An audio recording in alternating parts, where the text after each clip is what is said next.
Sorrentino, porque ontem, dia 11 de agosto, foi comemorado o Dia do Advogado. É isso, viu? Dia do Advogado. Uma data importante para reconhecermos o papel fundamental desses profissionais na defesa da justiça e da cidadania. E hoje, dia 12 de agosto, celebramos o Dia Nacional dos Direitos Humanos, uma data que nos convida à reflexão sobre a importância da promoção da dignidade, da igualdade e do respeito aos direitos fundamentais de todos os cidadãos. Para marcar essas duas datas tão significativas, recebemos aqui no nosso estúdio o advogado, professor, pesquisador, consultor e planejador financeiro Agnes Paulo Pontes. Ele também é mestre em Direitos Humanos e presidente da Comissão de Direitos Humanos da OAB Paraíba. Seja muito bem-vindo ao Conexão Clube Tambaú. Bom dia. Bom dia, muito obrigado pelo convite e pela chance de falar aqui em nome da classe e em nome de nós que sempre estamos em luta pelos direitos humanos e pela advocacia em si. Ontem a gente celebrava o Dia do Advogado e hoje a gente fala, o Dia Nacional, o Dia de Direitos Humanos. Direito humano era para ser respeitado não só pelo papel, não Isso. só pela lei. A gente percebe que o ser humano está deixando de ser humano, doutor. Isso. Infelizmente, a cada dia que passa, essa é a briga maior. Humanizar aquilo que deveria ser natural. É uma grande discussão, inclusive, que a gente fala na academia. Quem começou primeiro, os direitos humanos ou os direitos naturais? Porque a gente tem uma discussão que a gente tem há muito tempo, que é assim, o que vem antes, a norma ou a pretensão de justiça, que é prévia. Então, essa diferença a gente precisa definir e trazer para a realidade. Porque até onde a lei é justa, até onde a aplicação da lei se dá de uma forma adequada, justa, então a gente trabalha para isso, para desenvolver essa postura. Se acerta muito quando diz assim, direitos humanos ultrapassam percepções normais das pessoas. Normalmente o conhecimento popular só associa direitos humanos com o direito penal.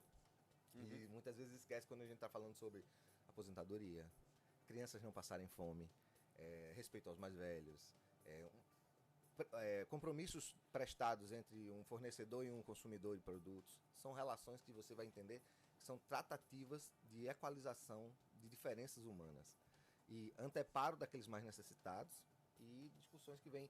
Isso vem desde Ciro, na Pérsia, o Anticão, chega em Eleanor Roosevelt em 40 e pouco, depois da Segunda Guerra, e chega até nós em 2025. Então são discussões que estão na história da humanidade, isso sem falar em nenhum momento dos grandes marcos das grandes religiões, abraâmicas ou não abraâmicas. Você vai falar do Gandhi, você vai falar do Buda, você vai falar do Cristo, e você vai encontrar olhares humanos para as pessoas, acima da norma. Como é que vocês vêm observando essa discussão tão recente, de forma propagada, da adultização infantil? Como é que vocês observam tudo isso? Mas claro que é um tema que a gente já vem observando há muito tempo. Na minha época de criança, de menina, já se falava nisso, das questões das roupas, das questões das danças, mas com as redes sociais eu acho que isso agora deu uma gritada. É importante esse grito? Porque tem gente ganhando com isso. Antigamente não se ganhava, notoriamente, com vídeos, com a publicização. Até ganhava, mas quem ganhava era poucas figuras e ganhavam muito. O problema hoje é que assim, a gente percebe uma estrutura montada com esse fim. Sempre houve, infelizmente é uma verdade que a gente precisa identificar, sempre houve a exploração dos mais fracos. E não há ninguém mais fraco do que criança.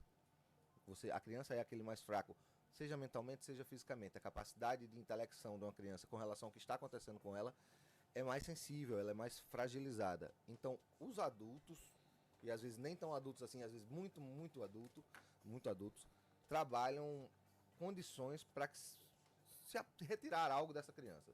Seja uma violência, seja um abuso, seja um sorriso, com o fim de obter vantagem. O fato de monetizar isso por meio das redes sociais deu escala e permitiu que pessoas que não tinham antes como fazer isso de forma tão industrial, vou usar esse termo, conseguissem fazer isso dessa condição.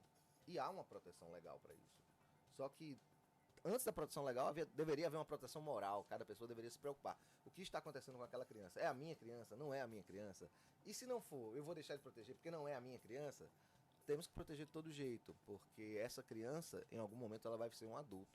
E ela precisa ser um adulto funcional, ela precisa ser um adulto com condições de estar em sociedade e lidar com as coisas da sociedade sem traumas.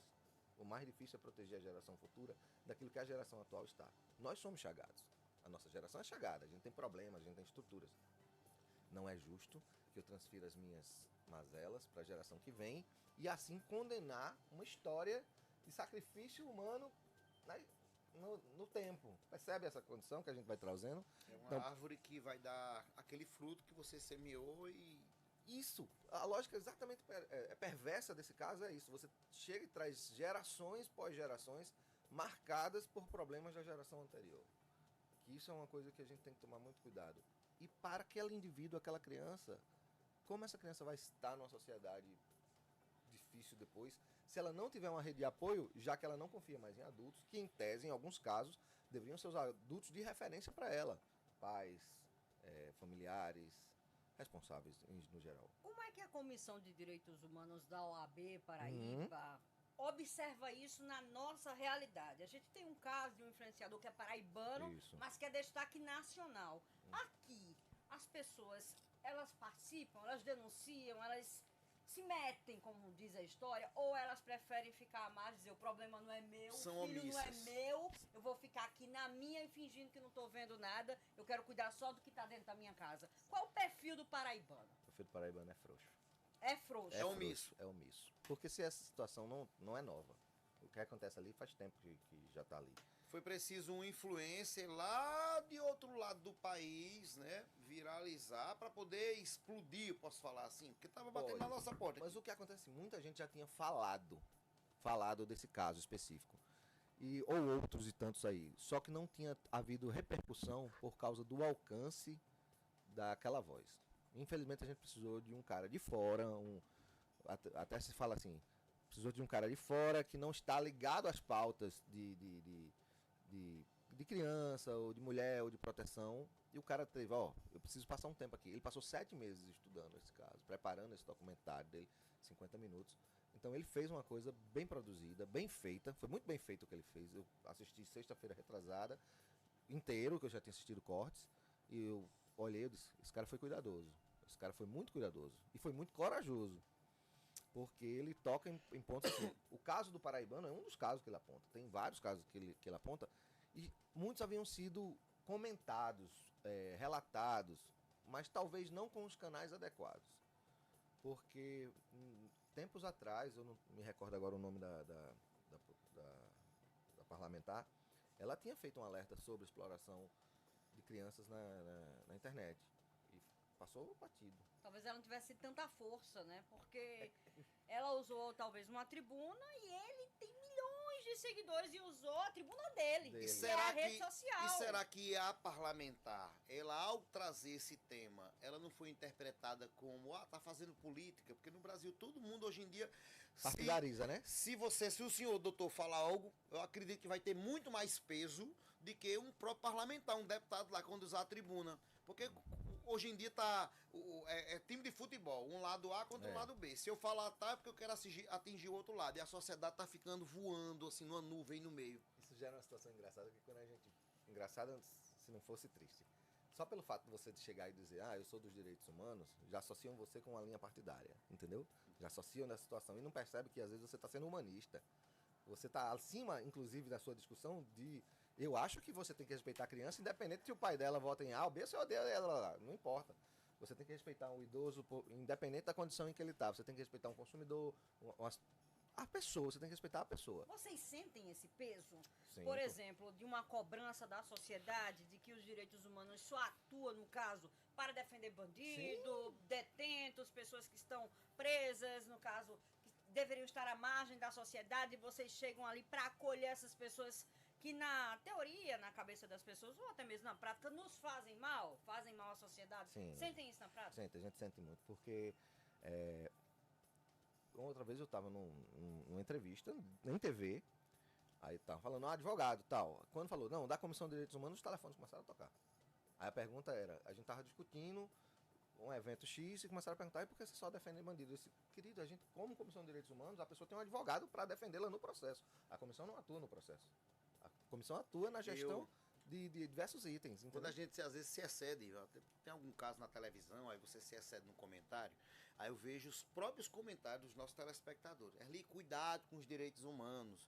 Eu digo, por quê? Que eu não estou batendo no humano para quem é humano. A gente não está se excedendo, mas assim, ficou esse estigma na sociedade. Por exemplo, olha, apresentador, que eu gosto de você, mas cuidado, viu? Os direitos humanos te pegar. Já escutei parece isso. que a gente é o bicho-papão, né? E no fim das contas, tem dessa sensação. Porque não percebe que, por exemplo, a gente vai ter agora, por exemplo, um evento comercialmente famoso, que é Black Friday. Certo. Se você chegar, um cuidado, a gente percebe, dentro da lei, dentro da norma, a gente sabe que o consumidor ele é hipossuficiente, ele é vulnerável. Então, uma percepção de que essa vulnerabilidade existe e precisa de uma proteção, eu encaro como uma fonte de direitos humanos. Você entender que antigamente... A briga por água potável, é falta de... Né, os direitos humanos briga por água potável, um poço... Olha que coisa legal, a gente tá numa mesa aqui, nós temos 4 pessoas, certo? Nessa mesa. Certo. 2 são homens, 2 são mulheres. Antigamente isso não poderia acontecer. Antigamente, não poderia, as mulheres nem teriam direito a acesso à educação, nem teriam ao trabalho, nem ao voto. Isso é conquista de direitos humanos. Pessoas pretas não eram consideradas pessoas, eram consideradas semoventes, era gado. E hoje a gente chega assim e vê isso. Isso é uma conquista de direitos humanos. Repouso semanal remunerado, conquista de direitos humanos. Férias, conquista de direitos humanos. Jornada de trabalho, educação, saúde, para todos. Isso são disputas que a gente tem nos direitos humanos e que a gente quer ampliar. Porque isso tem um negócio que é curioso. A sociedade muda, ela evolui e as necessidades são percebidas com mais amplitude. Então a gente não está falando só apenas, com todo respeito, a questões de direito criminal, penal, essas coisas. A gente está trabalhando sobre questões de evolução sociedade. É igual, e as regras são mais complexas à medida que a sociedade fica mais complexa. Imagina uma criancinha brincando no quintal de casa com uma bola. Ela está brincando sozinha. Só ela lá. As regras desse joguinho de bola dela são simples. Chuta a bola. Aí botou mais um amiguinho. Chuta um pro outro. Se você tirou essas crianças e botou 11, uma de cada lado, num campo, aí você começa a ter medida de campo, você pode usar a mão, você não pode, impedimento, leva pra Champions. Regras vão surgindo à medida que as coisas se tornam mais complexas. E as coisas se tornam mais complexas a partir do momento em que a sociedade evolui. É bom entender que tem mais regras, porque significa que a nossa sociedade está evoluindo. Agora, a questão não pode deixar um arcabouço de regras sem usar, como existem diversas regras brasileiras que não são usadas e depois o povo diz, não funcionam as leis, precisamos de mais leis. Calma, as leis que tem estão sendo usadas, então é uma disputa social, é uma disputa, inclusive de narrativa, que é uma questão muito forte para vocês, sobre pontos que a gente precisa trabalhar e compreender. Muitas vezes as pessoas dão opinião sem perguntar ao especialista, ao técnico, qual é a questão. Isso funciona ou não funciona? Na maioria das vezes, nas questões de direito, a resposta depende. Quais são os temas hoje mais assim, urgentes no campo do direito, em busca do direito humano? O que é que mais chega pra gente demanda? O que é que mais chega hoje? Bem, chega muita demanda, por já ter uma porta, um caminho trilhado, chega muita demanda de sistema carcerário pra gente, chega muita demanda de prestadores de serviços públicos, que chegam, policiais, que chegam para nós, no sentido de estruturas de persecução penal, não é a defesa da pessoa, entenda? Não é o indivíduo que a gente está protegendo. A gente está garantindo que as normas estejam sendo adequadas. Seguidas. Entendeu? Porque é justo que o cara que cometeu um crime e foi condenado cumpra a pena. A pena dele diz prisão de tal jeito. Em nenhum momento fala ele vai passar fome, em nenhum momento fala que ele vai passar sede, em nenhum momento vai falar que ele vai apanhar. Isso ultrapassa a pena. Isso aí já é outra coisa. São as demandas que aparecem mais pra gente. Também aparecem muitas demandas com relação a desalojamento de pessoas. Propriedade, diversos casos aqui que a gente tem discussão sobre pequenas comunidades que são colocadas para a rua, que estavam ocupando um espaço que estava em tese desocupado, estava precisando de cuidado, e essas pessoas estão carentes de teto. Então a gente tem um problema, o quê? Tem pessoas carentes de teto e tem um espaço vazio. E a gente começa a ter uma discussão entre a propriedade e alguém e uma pessoa precisando morar. E o trabalho análogo à escravidão? Tiveram algumas denúncias aqui em João Pessoa, né? Envolvendo inclusive construtoras, né? Grandes construtoras, inclusive com imigrantes, né? A gente tem situações aqui na Paraíba que são dentro da cidade de João Pessoa também, que há essa questão de a gente precisar atender. Porque o trabalho análogo à escravidão é uma reestruturação, a sociedade se tornou mais complexa, não se aceita mais a escravidão, ok? Mas algumas condições se tornam semelhantes a uma condição de escravização. Por quê? Porque prende o trabalhador, a pessoa, numa situação vulnerável demais e a delimita. E a gente precisa atuar nisso. Aí como é que a comissão atua? Normalmente, quando chega pra gente, esse tipo de demanda é uma demanda que passa pelo judiciário e pelos órgãos fiscais do executivo, certo? Então, executivo, Ministério Público e órgãos fiscais. E a gente chega como suporte às pessoas. Por quê? Porque nesse momento a gente precisa de uma rede. Essa pessoa não é de João Pessoa, por exemplo. O trabalhador que foi escravizado, vamos usar esse termo. Ele está sozinho. Ele não é daqui, às vezes. E ele precisa de um apoio. Aí a comissão entra aqui, ó. Meu irmão, de onde você é, para onde você vai. É o atendimento social desse cara. Não é a defesa A gente não vai processar a empresa, porque não cabe a nós.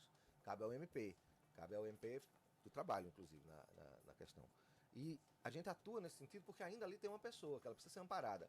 Tem redes de assistência social? Tem. Mas muitas vezes a gente precisa ser a pessoa que aciona o Estado para dizer, ó, estamos precisando de assistência social do Estado aqui nesse ponto. Entendeu? Como achar, como encontrar, como acionar a Comissão dos Direitos Humanos caso se sinta incomodado com determinada situação que é considerado, falta de humanidade, falta de direito humano, como encontrar... Ou um desrespeito à normativa. Desrespeito. Pronto. Normalmente a gente precisa entender uma coisa curiosa. Comissão de Direitos Humanos. Qual comissão? A gente é a Comissão de Direitos Humanos da OAB. Existe uma Comissão de Direitos Humanos nos órgãos legislativos, existe uma Comissão de Direitos Humanos em diversos órgãos. A gente é da OAB, certo? A OAB é uma casa de proteção de direitos humanos, historicamente, sempre foi. A forma fácil, vá no Instagram da OAB e procure o Instagram da Comissão de Direitos Humanos. Lá tem um link que você vai encontrar nosso e-mail, nosso telefone. Você manda mensagem pra gente. Pode ser anonimizado, não tem problema. Se precisar de alguma coisa, pode falar comigo também, que a gente vai passar isso adiante. Mas os termos mais adequados são os nossos e-mails e os nossos telefones, que estão lá no Instagram, fácil de achar. Por falar nisso, eu estava aqui pesquisando, viu? O seu Instagram, Agnes Pauli. Eu mesmo. Já para poder ir me antenando também. Eu vi que fala bastante de família e tem muito conteúdo também relacionado. Eu sou gente ainda, né? Ao seu próprio... Justamente o povo esquece disso, né? Sim, que exatamente. o advogado atuante nos direitos humanos também tem a própria vida pessoal. Tem. Por isso que eu vou fazer uma pergunta pessoal. Pois não, Posso? Você me dá esse direito? Você me dá esse direito? Dou, sim, sem problema. Como? Muita gente me pergunta isso, porque a gente cobre muita tragédia, né? Sim. Como que não absorve a necessidade das pessoas? É muito difícil. Todo dia a nossa carga é pesada. E não é de pesada de assistir, não. É de estar lá, de ouvir, Tocar a de dor do outro. tocar, de olhar nos olhos, de sentir o que o outro está sentindo. Vou até me emocionar. Diga, pode ser. Me emocionou quando Todos os dias me perguntam isso, quando eu lido com pais, com mães, com a pobreza, com a miséria, com gente passando fome, com gente pedindo 10 centavos, 50 centavos, com gente dizendo que nunca teve uma oportunidade, com mães e pais de autistas, de pessoas com deficiência, de idosos que são abandonados. Então, como chegar em casa e lidar com a sua realidade? A gente sabendo que a gente é, de fato, privilegiado. São vidas, né? São vidas. E às vezes elas chegam pra você e lhe pegam... Você chega todo... Porque a gente chega no lugar, às vezes, de terno, gravata... Doutor! Aí você chega bem forte, né? Todo armadurado, como a gente diz. Aí você chega na situação lá, de repente... E quando você chega em casa, você é outra pessoa, né? Você se permite ser algumas pessoas. Quantas vezes eu não cheguei numa situação em que eu consegui resolver... Ou um colega contou uma situação que conseguiu resolver. Quando a gente chega em casa, a gente bota a cabeça no travesseiro e pede a Deus. Pede a Deus força. Porque o dia seguinte a gente não sabe, assim. Tem situações que são muito emocionais pra gente. Você tava falando e eu tava me lembrando de tantas histórias que aconteceram que a gente... Por exemplo, eu me lembro de uma situação em que a gente tava... Durante a Covid, tempo da Covid, tava eu e Leilane Soares, que era presidente na época, e nos chamaram para um evento no presídio, porque por causa da Covid as mães não podiam entrar, as esposas não podiam entrar. E elas ligaram pra gente agoniadas, porque queriam ver os maridos, queriam ver os filhos, que estavam lá presos. E quando a gente chegou lá, eu vi senhoras, uma senhorinha, chorando. E eu me lembrei da minha avó. Aí não tem como você não chegar em casa e não lembrar dessa situação. Entendeu? Porque assim, o cara tá errado, o cara cometeu crime, não sei o que, tá, tudo bem. Mas e aquela mãe que tá do lado de fora sofrendo? O que é que você vai fazer com ela? Como é que ela vai saber? É o filho dela que tá lá dentro, certo? Ela quer cuidar dele. Ok, e você chega numa outra situação, e quando você chega numa situação dessa de abuso infantil, que você vê, por exemplo, tem coisas que a gente faz. Quando a gente chega numa situação de abuso infantil que foi uma menina ou uma criança, a gente evita que homens da comissão cheguem perto. Porque a gente não quer gerar situações de complexos. Fica complexo o tratamento com essa situação. Então a gente evita chegar, porque a gente não sabe como a criança está. Como é que a gente vai lidar com isso? E a gente sabe do relato, a gente sabe das coisas. E assim, você vê crianças deixando de ser criança muito cedo, se tornando, estando em outras situações. Então é muito difícil quando a gente volta para casa. Pelo menos em casa você ainda tem a sua estrutura. Tenho meus cachorros, tenho minha esposa, tenho meus pais. Tem um acolhimento ainda. Mas também tem que saber deixar essas histórias de lado para poder viver a sua vida. Eu não trago também tudo para, porque ela não entra nessa história da briga, porque não precisa também, né? É isso. A gente faz. Mas isso nos fortalece. Sim, com certeza. Agnes, obrigada demais. Tem uma mensagem, gente. Tem um ouvinte. Mandou áudio. Agora, por favor, coloca o fone. Coloca pra gente escutar aqui. O que é que o nosso colega fala? Tem um volume aí, o senhor pode aumentar. Tá bom. Vamos rodar aqui. Cadê? Bom dia, clube. Bom dia, Erli. Bom dia, Sil. Bom dia, toda a bancada. Eu gostaria de só entender uma questão, se possível perguntar para o entrevistado.